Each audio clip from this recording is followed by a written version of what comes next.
Years ago, when I entered the palace to accompany my aunt, the princes and princesses were all very kind. Knowing I was the Empress's niece, they would all sweetly call me Sister Shen. Only Crown Prince Xiao Jin Ci disliked me. When I studied, he called it a facade. When I practiced swordplay, he said I was a show-off. He even scolded the younger princes in the Imperial Academy, "Don't let a frivolous woman cloud your judgment." I worried I had done something wrong and offended him. I brought some pastries to apologize, but I accidentally overheard him talking to his advisors. "That Shen girl is devious. She's obsessed with climbing the social ladder. My brothers are bewitched by her. I fear that one day, the Shen family will produce another empress. Then the consort kin will seize power, overshadowing the emperor. The previous dynasty suffered for this. We must be on guard." I was terrified. I rejected my aunt's proposal to marry into the Eastern Palace. While the crown prince was away on a mission, I found a good match and married in a hurry. Returning to the palace this time, it's for Xiao Jin Ci's victory banquet. He succeeded in water conservancy. His Majesty was overjoyed and held a special banquet to welcome him back. I didn't want to come, but my aunt missed me so much. She sent a letter to Yunzhou well in advance. Plus, my daughter was curious about the square courtyards I mentioned, so I brought her along. I'm not one for crowds. Having been away from the capital for 5 years, most of the people in the main hall were faces I no longer recognized. Afraid of offending anyone, I found a quiet corner to sit. I was leisurely sipping tea when a commotion broke out outside. It was Crown Prince Xiao Jin Ci. He walked into the hall. He was a young crown prince, and now with this great achievement, he was naturally triumphant. He looked quite imposing, but when talking to those around him, he seemed a bit distracted. Even sitting this far away, I could feel his gaze wandering. He didn't even answer the eunuch's question. "Brother." The third prince beside him called out repeatedly. Only then did he snap out of it and act normally. My tea had cooled down just right. I lowered my head to drink when someone suddenly rushed over and hugged me. "Sister Shen. This girl. She has quite a grip." I almost spat out my tea, but I didn't have time for that. I quickly gestured for her to be quiet. Princess Jo covered her mouth, her big eyes sparkling. The commotion drew looks from those nearby. I held the princess and smiled awkwardly, looking back at the two on stage. His Majesty looked normal. Crown Prince Xiao Jin Ci was chatting happily with him, a smile on his face. He seemed to be in a great mood. Princess Jo is the noble consort's child. She was very clingy to me as a child. She hugged my neck tightly and buried her face in my shoulder. "Sister Shen, why did you leave back then without saying a word? Yuan and my brother both missed you so much." The brother she mentioned is the second prince, Xiao Jingyu. She blinked her eyes and asked innocently, "When are you coming to be Yuan's sister-in-law?" I froze. Suddenly, a deep male voice rang out behind me. Yuan, how can you be so rude?" I turned around and saw the second prince, Xiao Jingyu, with his pale, sickly face, scolded her and had someone take Yuan away. Then he apologized to me with a face full of regret. "I'm sorry she startled you. It was my lapse in discipline." The fact that I was married was known only to a few. Xiao Jingyu was one of them. I patted Yuan's head. Just as I was about to explain, Xiao Jingyu suddenly began to cough violently. His health had always been poor. Because of this, someone had once broken off an engagement with him. I frowned. Why has it become so serious again? I searched my pouch and pulled out a prescription. "I got this from a doctor in Yunzhou. I thought you wouldn't need it anymore." Xiao Jingyu looked at the prescription and dazed for a long time. I added, "It's not bitter." I remembered catching him secretly pouring out his medicine. Later, I asked his servant and learned he found the Imperial Pharmacy's medicine too bitter. No wonder his health was always poor. Xiao Jingyu's eyes crinkled with a smile. "All right." Just as he was about to take it, a cheerful voice called out, "Sister Shen, why did you go to Yunzhou?" It was the third prince, Xiao Liao, and Xiao Jin Ci was behind him. He stood not far away, his gaze deep. and scrutinizing. Under that oppressive gaze, I was forced to lower my head, my fingers curled up slightly. Xiao Jin Ci was taken aback. He shifted his body slightly to block that piercing stare. Then he calmly took the paper and nodded without changing expression. Brother. Third brother. Seeing this, I breathed a sigh of relief. I gave a formal bow as required. This humble woman greets your royal highnesses. The third prince protested. Sister Shen. I was only away for a few years. Why are you being so formal with me? It must be the sun and wind lately. That ruined my peerless looks. Oh heavens! How will I ever find a wife now?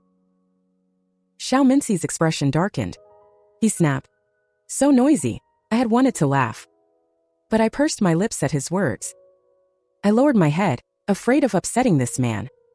To be honest, I was a bit afraid of Xiao Jin Ci. Back then, the Empress placed me in the academy to study.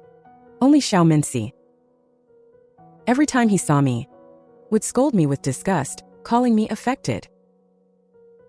When I bowed to him, he would close his eyes and pretend not to see me. The study companions from noble families followed his lead. Over time, I had almost no friends to talk to.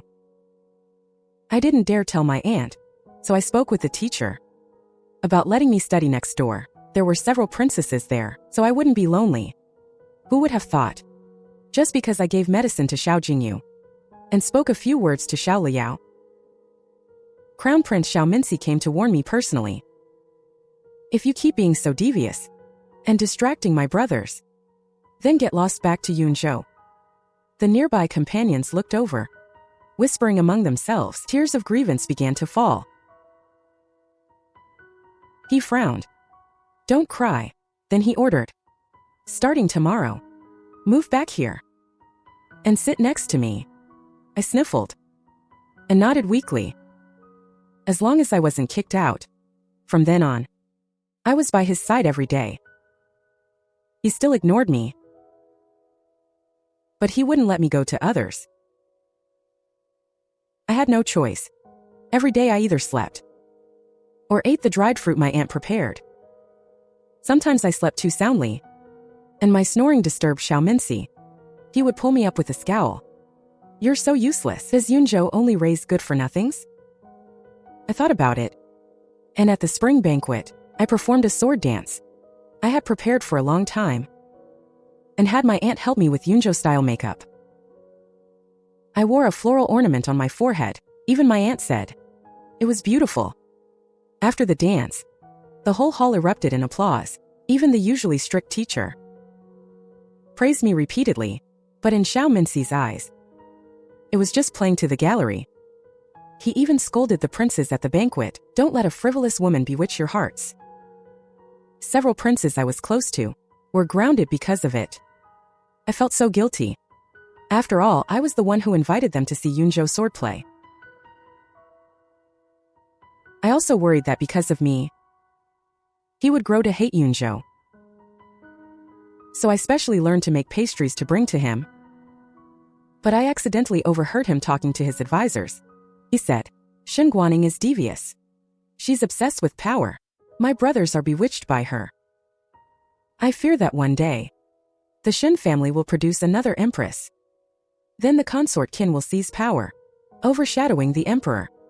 The lessons of the previous dynasty are right before us. We must be on guard. I stood outside the door, so terrified I almost collapsed. Tears wouldn't stop falling.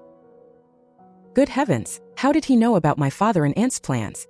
Father sent me to the palace with a specific purpose in mind. When I first arrived in the capital, my father, a rough and simple man, was holding my mother's memorial tablet in one hand and clutching my carriage window with the other. He was crying his eyes out. Guaning, he said.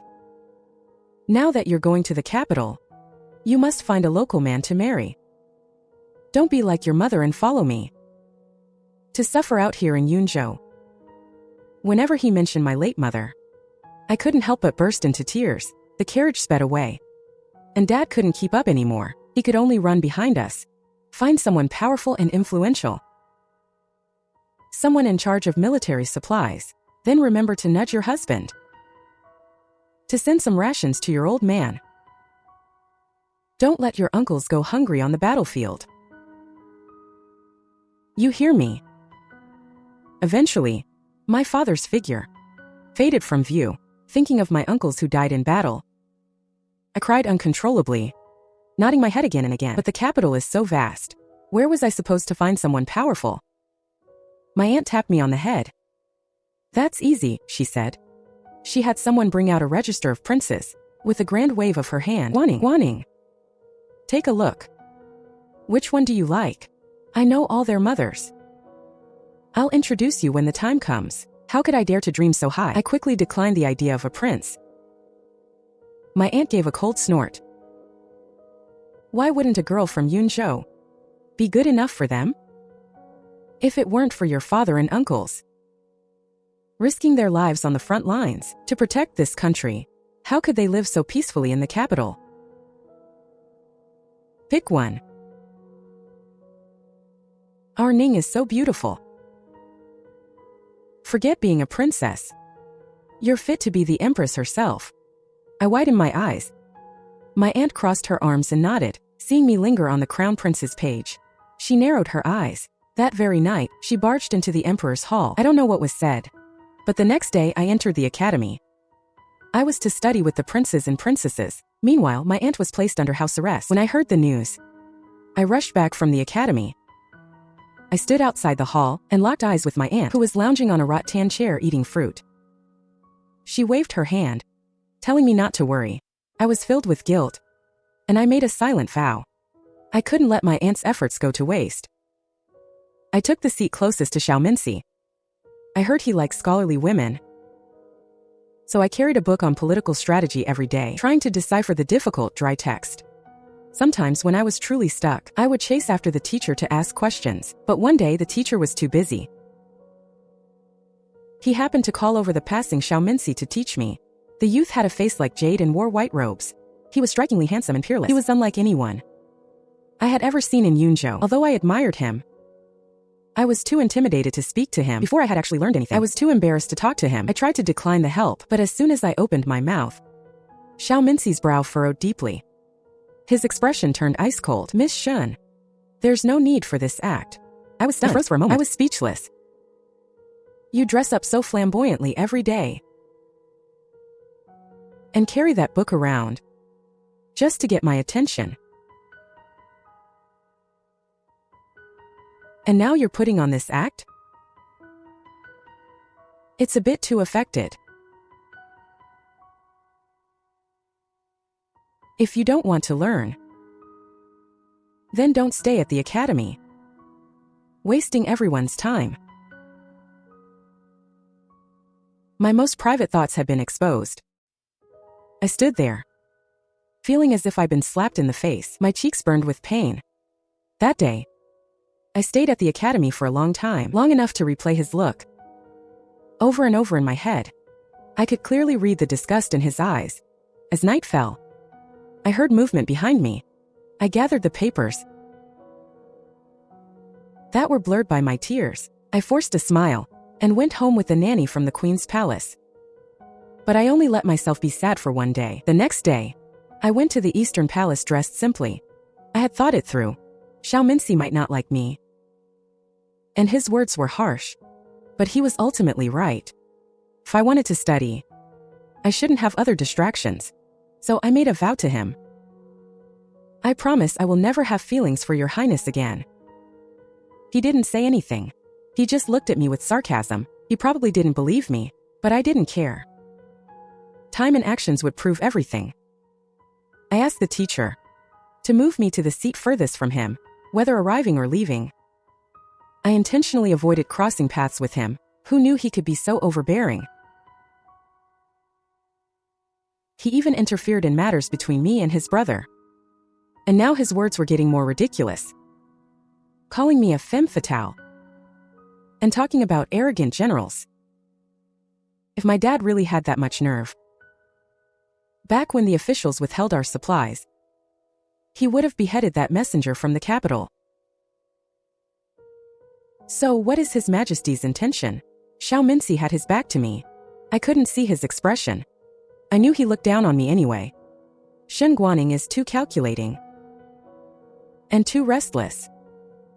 I fear she will cause trouble. And drive a wedge between brothers. It would be better to find a day.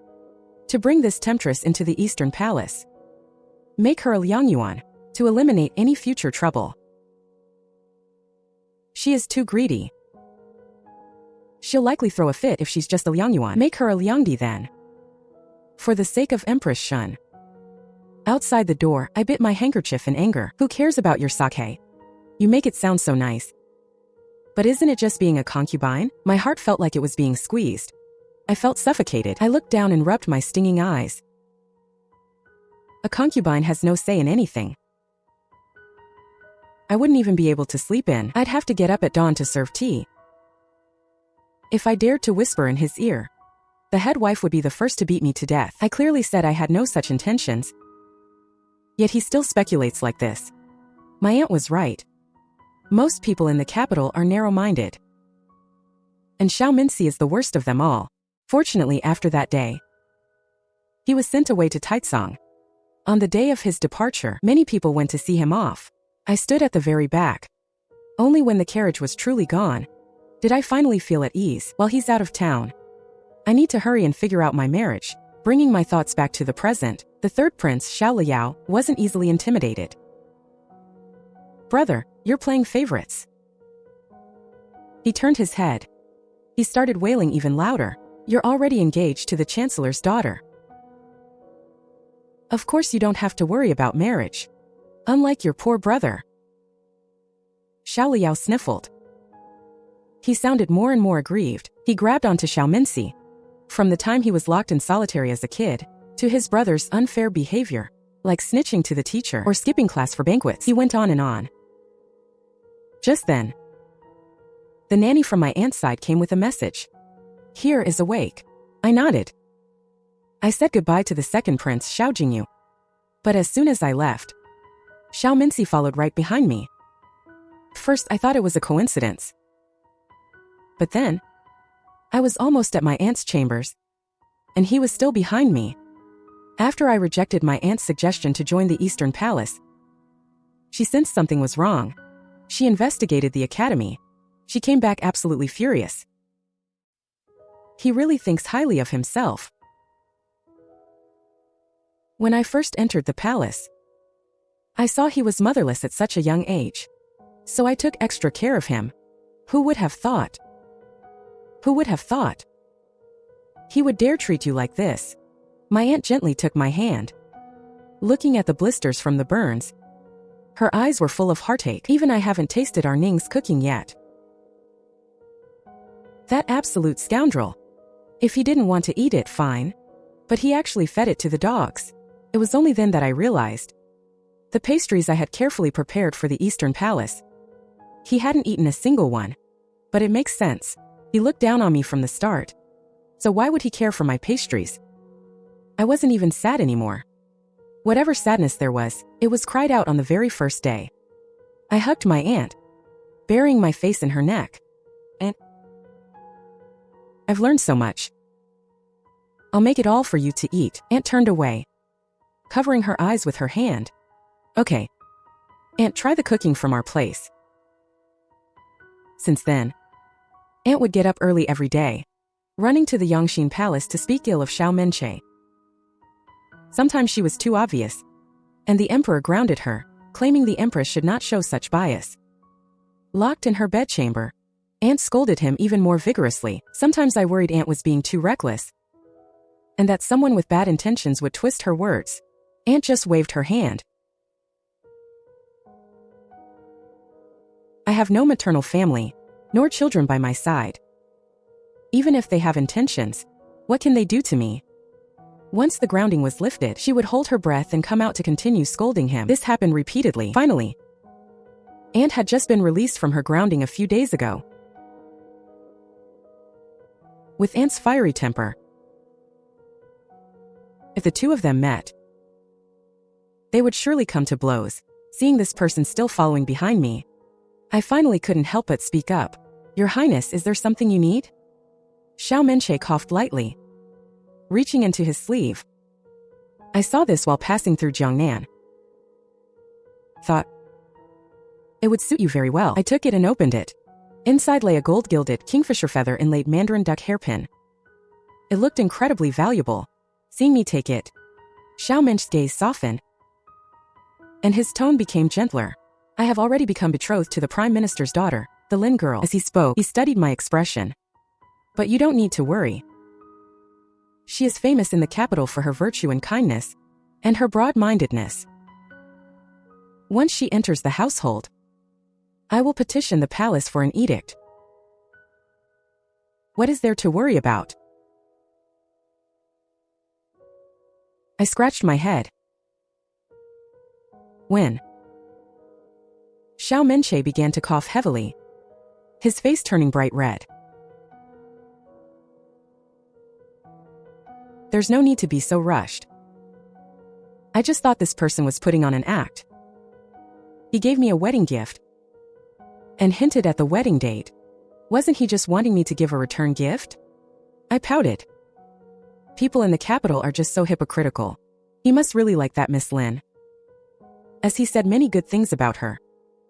He said that although she comes from a noble family, she was raised by her grandmother and is very easy to get along with. Her mother never mistreated the concubines and even raised the concubines' children under her own name. She will also be a good mistress of the house. I lost my patience. Fear is still waiting for me. Just as I was about to interrupt, I saw at the corner of the red wall Yun holding our daughter, walking slowly toward us. The man was wearing a black robe with star patterns. Seeing him, I tilted my head to look at him. Glancing at him. Didn't someone promise not to come? Xiao Minche followed my gaze, squinting his eyes, initially indifferent, but upon seeing the token at his waist, he said seriously, Master National Teacher, Yun holding our daughter, nodded slightly. Your Highness. Although he was speaking to him, his eyes dropped toward me. That pitiful look, as if he were saying he missed his wife. When I first fell for Yun, besides the fact that this guy could pray for the people, perform rituals to bring rain, and keep his word, it was his beauty. Now with his cold, yet slightly aggrieved look, it was simply scratching at my heart. I have long heard that your daughter is lively and adorable, very cute. Seeing her today, it is indeed true. The national teacher has an elegant demeanor, and your wife has taught her well. The two of you are a perfect match. It is truly enviable. As he said this, he kept turning back to glance at me. I was about to be angry at him for being so tactless, but hearing this, I lowered my head, feeling a bit embarrassed. Not at all, not at all. It doesn't compare to your Highness and Miss Lin. Xiao Minche looked at me with a strange expression. Just then, our daughter saw her mother had disappeared again, and her eyes filled with tears. Mother. Xiao Minche came back to his senses, smiling very unnaturally. Perhaps she is shy and mistook me for someone else. Someone. Quickly take. Before he could finish speaking, he took little Here directly, holding her in his arms. A breeze blew by. It was a harmonious scene, but the color on Xiao Minche's face drained away in an instant. He stared fixedly at my hands that had been holding the child. I felt his stare and my back crawled with goosebumps. Holding my daughter, I subconsciously hid behind my husband. Yun sensed something was wrong, turning to put his arm around my shoulder, gently comforting me. Your Highness, are you feeling unwell? Xiao Minche finally came to his senses. He looked at Yun's intimate gesture, his pupils trembling slightly, but he still wouldn't give up. Shen Guan Ning, have you forgotten your status? Come over to my side quickly. No, Your Highness. Yun is my husband. You even just gave me a wedding gift. Have you forgotten? Who knew that as soon as these words were out, Xiao Minche couldn't even stand steady. You two are truly bold.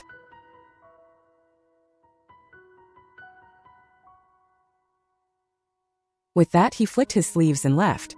I was confused, looking at Yun for a long while. Husband? Are you some kind of relative of his? Wife? I have no relation to the Crown Prince's maternal family, the Prime Minister's residence. I am only a cousin to the second prince, Xiao Jin Ci, and the ninth princess. Is there something wrong? He has always disliked me, afraid that I would get involved with his younger brother. But Yun isn't his relative either. Could it be that he's just being too meddlesome?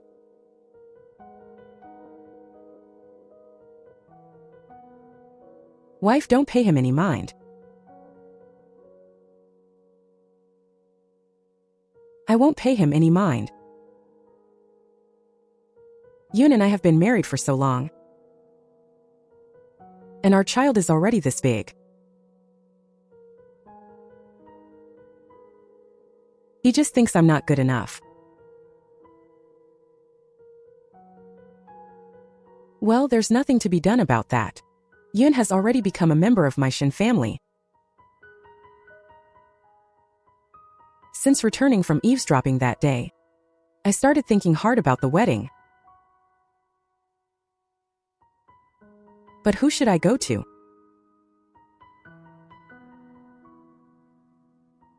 I sat on the roof beam, looking at the vast capital, feeling a bit lost. There were noble sons in the academy, with high status. But ever since Xiao Menche said I was frivolous, my reputation was ruined. No one has written to me since.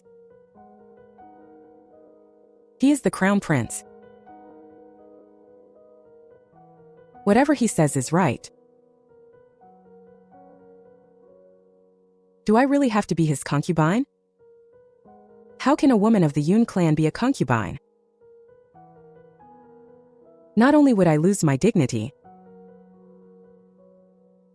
but the children I give birth to would have to call someone else mother.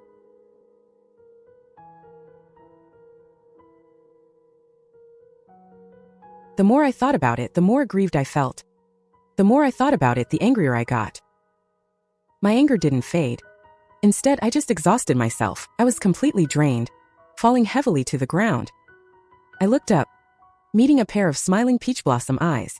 That was the first time I met Yun. And it was then that I knew my swordsmanship was actually okay. Wearing pretty clothes, nice makeup, and even speaking with an accent could all be praised by others. Yun stroked my head, saying softly, "This is just your natural disposition, not affectation." I don't know if he was right or not. I only knew that I was so happy at that moment. So happy I almost cried. So when he came to the door with the betrothal gifts, I didn't hesitate and married him.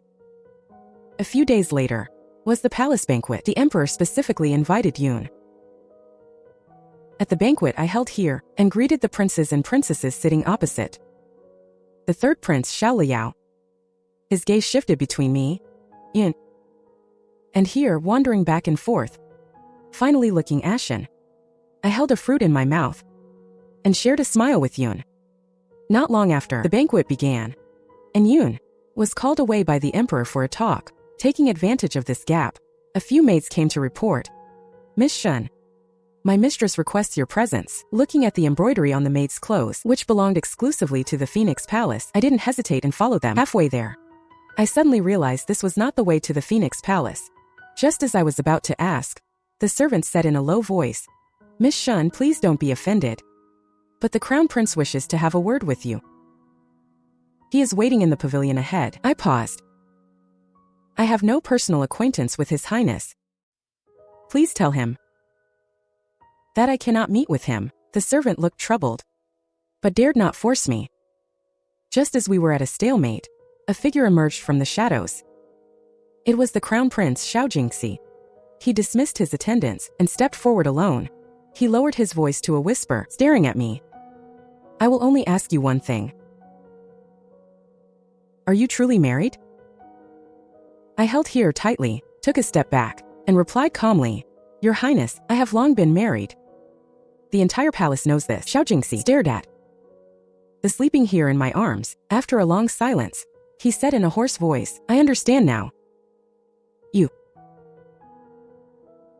may go." With that, he turned and left. His silhouette cast a long shadow under the palace lanterns.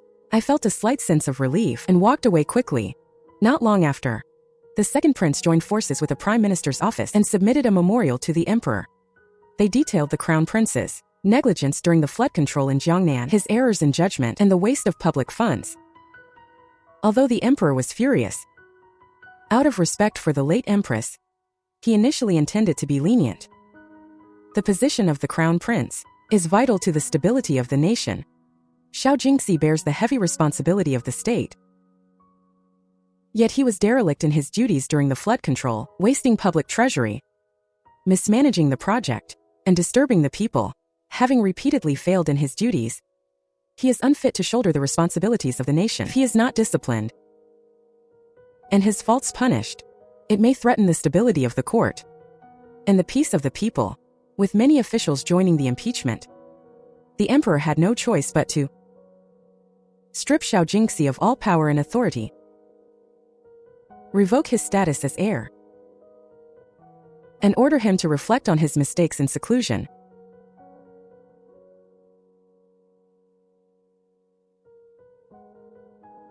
I stood in the crowd, watching all of this from afar.